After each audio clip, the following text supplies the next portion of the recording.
stunting, efek langsung maupun tidak langsung karena ketersediaan gizi yang memadai turun. Sumatera Selatan provinsi terbaik di Indonesia dalam penurunan stunting karena protein terjaga, ketersediaan gizinya tercukupi. Bahkan dari 24,8% menjadi 16,8%. Dari penduduk yang hampir 9 juta ini. Jadi punya multi efek yang luar biasa dengan kemandirian ini. Maka tidak ada jalan lain kecuali kita gaspol, jalan terus, jangan pernah ragu ini. Awal-awal yang kita dikira gawe kecil-kecilan, kita bilang gawe kecil-kecilan. Karena mindset kita, keberhasilan pembangunan itu dalam wujud legacy arsitektur.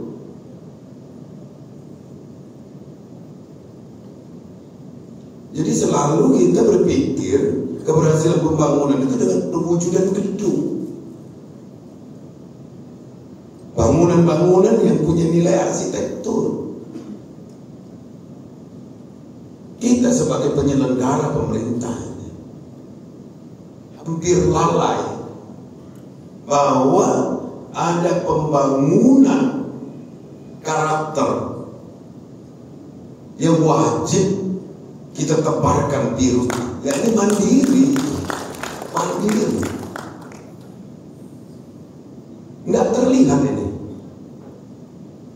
Saya nggak masalah jadi gubernur tidak populer. Nggak masalah bagi saya. Yang penting ada perubahan mindset. Maka kita tata di skala prioritasnya. Super prioritas, prioritas, dan reguler. Apa?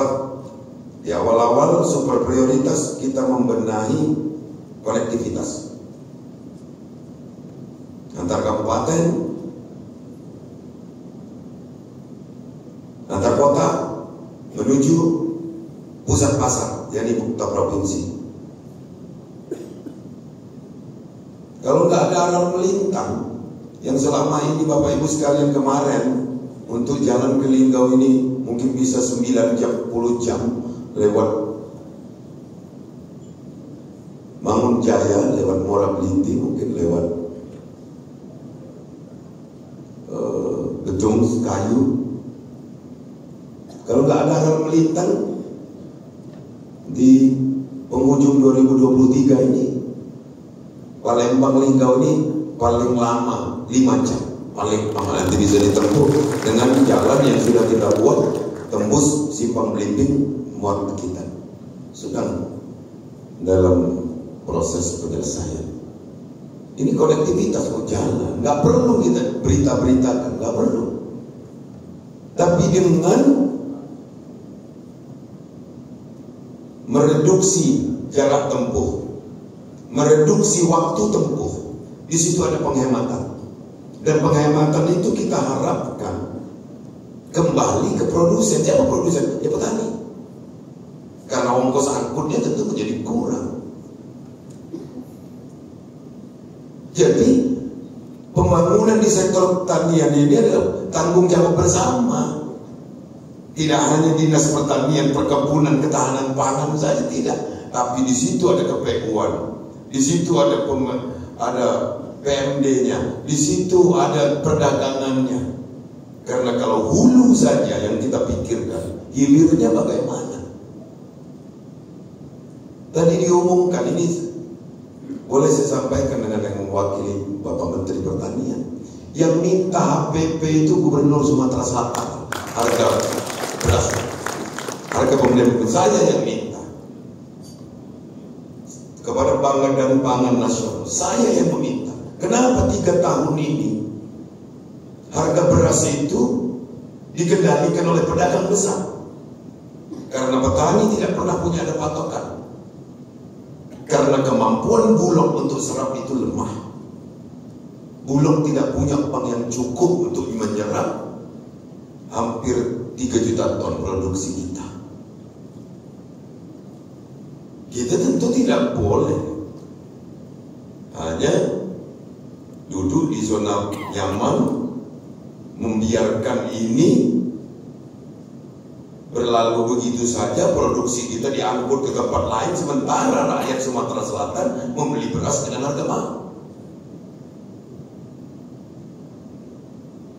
Ini produk yang sangat sensitif. Masa pangan ini mahal, yang bukan petani berat membeli, petani bahagia, rendah, petani susah, yang meskipun ada yang pihak dibahagiakan. Ada beberapa negara, saya waktu bupati keliling ke beberapa negara penghasil beras di ASEAN. Subsidi macam-macam. Ada subsidi di harga. Ini saya ambil contoh yang paling dekat saja, Brunei. Brunei itu disubsidi di harga beras. Berapapun produksinya, berapa harganya, ditambah 100% subsidinya sama pemerintah.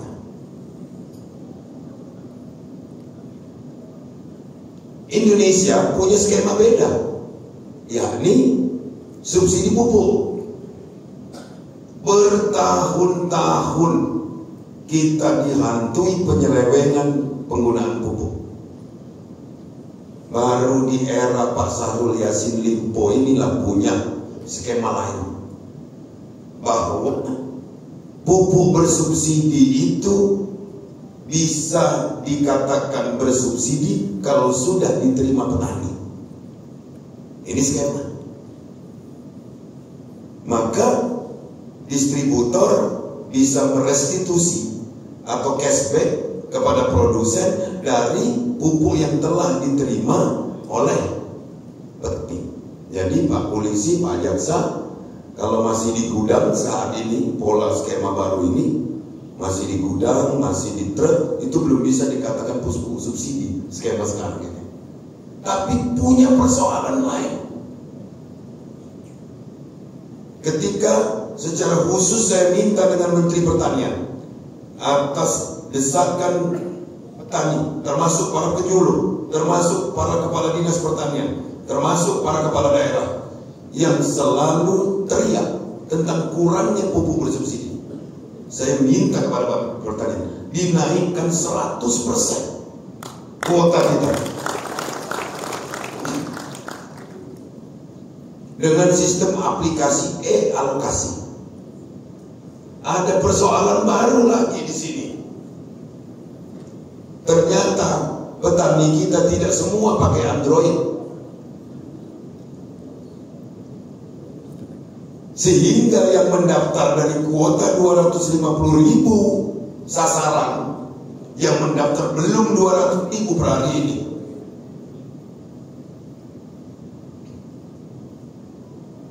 Kenapa belum 200.000? Petani kita karena nggak punya Android. Ini tugas P2MP untuk membimbing ini. Tugas Babinsa, saya minta Babin Kamtipmas bantu.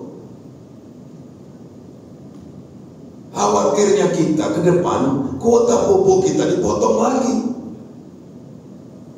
Lebih merdu lagi nanti teriakannya kekurangan pupuk. Padahal yang ada slotnya nggak habis. Ini saya minta kepada Kepala Dinas Pertanian Sumatera Selatan ini untuk punya perhatian khusus. Apakah melalui KTNA atau HKTI ataupun penyuluh, ada Perhiptakmi di sini. Ayo kita bantu agar tidak teriak lagi kekurangan pupuk.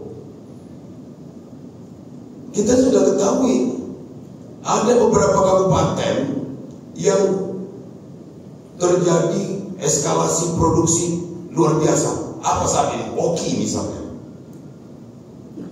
Di luar ekspektasi, dia bisa meningkatkan produksi pangan. Kenapa? Karena lahan ekstensifikasi dia masih memadai dengan dorongan irigasi dari Averkompring, sisa dari Oku Timur.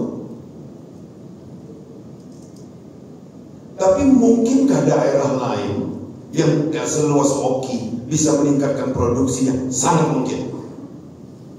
Dengan intensifikasi. Inilah esensinya kenapa saya menyegerakan mengangkat P2EP ini. Dan sudah terjadi peningkatan dari berbagai indikator. Contoh, KUR Sumatera Selatan ini termasuk petaninya hebat. KUR-nya terserap habis. Artinya ada pengetahuan baru di sektor pertanian oleh petani kita atas bimbingan P2EP. Dan yang paling penting raportnya adalah non performance loan-nya atau kredit macetnya rendah sekali. Artinya petani kita sudah bankable, petani kita sudah ngerti. Nah tinggal sekarang yang menghantui provinsi-provinsi ranking ke-6, ranking ke-7 dan selanjutnya. Kita ini ranking ke-5. Saya ketemu Bukopipah. Ini saya ulang lagi cerita saya di Dinas Pertanian kemarin. Tapi waktu itu gak sebut nama gubernurnya. Saya ketemu Bukopipah. Bu, rata-rata gabah kering panen per hektar di Jawa Timur itu berapa? 9 ton Pak Gubernur. Dia tanya balik ke saya, Sumsel berapa? Ya sudah dekat lah Bu, saya bilang. Padahal kita ini 6 saja belum tembus. Apa bedanya wong Jawa dengan wong Cul ini? Dengan wong Sumatera Utara? Apa bedanya?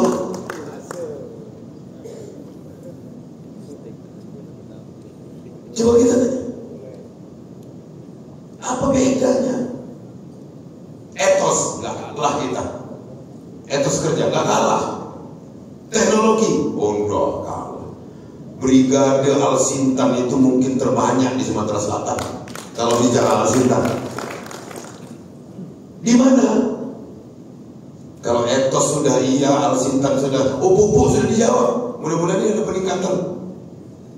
Di mana? Karena tidak punya jiwa entrepreneur petani kita. Petani kita masih pada posisi buruh di tanahnya sendiri.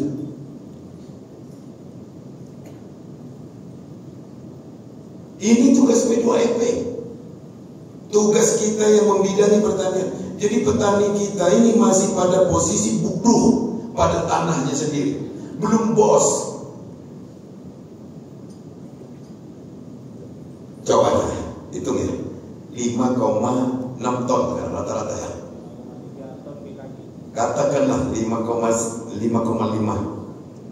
ton gabah kering giling. Kalikan HPP dari 4.500, 4,5 juta kali 5,5. Coba siapa yang seperti Nono NTT? Coba. Berapa tadi? 4,5 juta kali 5,5. Jadi 22,5 berapa? 24? 2475. Berarti duitnya 24.750.000. Kita hitung. Ini kita bedah-bedah. Saya ini sarjana hukum, tapi saya paham ini. Pengolahan tanah sampai dengan panen berapa bulan sekarang? 4 bulan. Ya. Lantas dia beli pupuk berapa? Dia Dia sewa Al-Sintan berapa? Dia beli bibit berapa?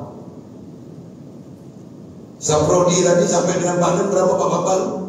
12 juta per ekar biaya produksi. Berarti masih sosok 12 juta setengah lagi. Oke? 12 juta setengah lagi. Itu kalau lahan nggak sewa. Kalau lahan nggak sewa, 4 bulan berarti 120 hari kerja. Oke? Bagikan 12 juta, masih 100.000 sehari. Sama bayar dengan dia nongkang. Sama dengan dia kerja di tukang bangunan. Di mana nilai tambahnya? Kalau produksinya masih sebatas itu. Oke, Saprodi tadi kan 50%, 50%-nya pendapatannya. Ini sudah nggak sewa loh, ini tanah sendiri. Jadi coba Pak Jul nanti apa yang saya sampaikan ini, coba kita kalkulasikan dengan kondisi lama. 100.000 per hari. Narik becak juga 100.000. Ngojek kadang-kadang lebih. Itulah kenapa profesi petani ini tidak diminati oleh generasi muda. Tapi kenapa di Amerika petani bisa nyalon presiden? Persoalan mindset lagi nih bapak-bapak, ibu-ibu. Ini tugas kita, merupakan agar sektor pertanian ini menjadi sektor unggulan yang dicari orang, bukan menjadi pekerjaan terakhir. Ini kalau lah kepepet, gak terima tempat lain baru tani. Ini tugas penyuluh ini. Padahal ini adalah profesi terhormat dan profesi yang sangat mungkin menyejahterakan. 100.000 sehari, belum belepotan tangan kasar pecah amplas, kulit gosong. Maka saya bilang, bagaimana orang mau tertarik mau jadi petani kalau nggak kita bimbing? Dia harus punya jiwa kewirausahaan dengan jaminan kesejahteraan. Maka untuk itu hormatkanlah komoditasnya, Pak Bambang. Wilayah ini, zona ini harus bertani apa? Kita ini kan sudah tahu. Kenapa? Contoh nih harga karet. Luas karet kita ini 30% dari jumlah karet nasional. Ini salah satu ini nggak diimbang di sektor perkebunan. 1,4 juta hektar karet itu ada di Sumsel. Dari 5 juta jumlah karet se-Indonesia. Karena tidak dikontrol. Pada saat 97 booming mulai orang pindah-pindah nanam karet itu, kita nggak kontrol. Kenapa? Karena penyuluh kita waktu itu sudah pada pensiun, Pak. Yang Pak Urip, yang Pak siapa-siapa itu, Pak Lakoni namanya, naik motor Honda wereng-wereng itu, udah pada pensiun. Nggak ada regenerasi, tidak ada yang membimbing petani. Pokoknya karet keluar telutuhnya, keluar getahnya, jadi duit. Semua ikut. Tergantung kebutuhan dunia. Pasar dunia butuh karet, harga naik. Begitu muncul karet sintetik, karet turun. Yang salah presiden, gubernur, bupati, wali kota, sampai dengan RT salah. Karena dulu nanamnya nggak dikontrol. Karena kita tidak ada tata ruang. Ini yang harus kita perbaiki. Zonasi.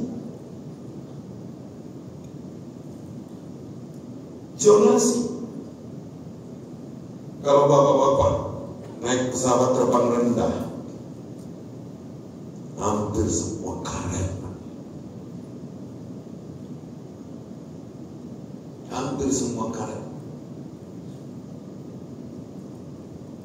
Nah sekarang bagaimana kita mengajak petani ini dikit demi sedikit untuk satu menjadi punya jiwa kewirausahaan, ketiga ngerti potensi yang kira-kira masa depannya baik. Ya sektor pangan yang pasti, karena tidak mungkin berhenti makan.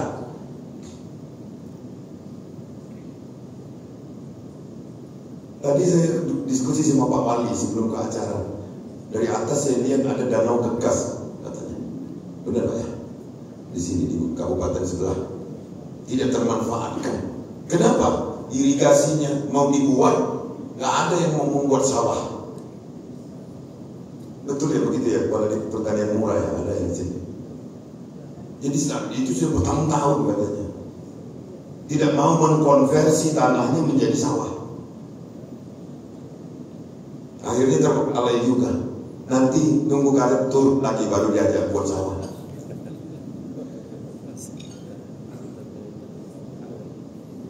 Ini Bapak Ibu sekalian, tugas P2EP itu mulia sekali.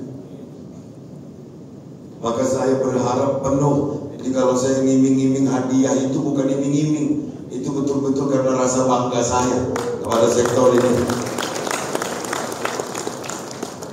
Kalau kemampuan daerah ini semakin membaik, saya yakin kalian juga akan ikut menjadi lebih sejahtera sebagai pahlawan pangan. Jadi bukan bapak pangan, tapi kalian adalah pahlawan pangannya di Sumatera Selatan ini.